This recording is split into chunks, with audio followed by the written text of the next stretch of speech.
see? Can you see? Can you see us both? Yes. So, B-Dubs is my favorite restaurant. And I like the jerk wings and the wedges. That's what I get every single time I go. So, I got a family of 6. So, I'm trying to figure out a way to make and recreate at home.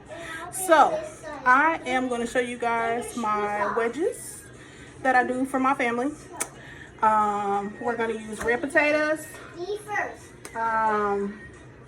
And shredded cheese and my deep fryer. Okay.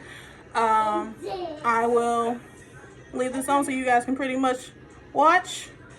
And oh, I have a bowl of water here. Put my potatoes in there, and so on and so forth. So yeah, be back in a second.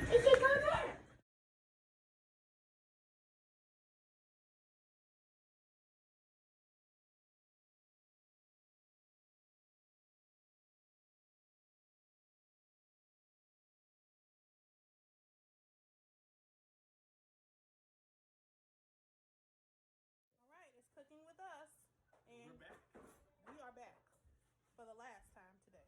Okay. Okay. So we did corned beef.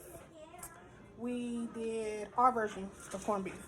We did green beans with scallions and garlic, and I did loaded potato wedges like I told you guys about a little while ago. So here are the loaded wedges. Pepperoni, provolone, marble Kobe Jack. Here is our green beans. Yes, Jesus. And here is good Lord Almighty, our corned beef. So good eats. yeah, and good ratings.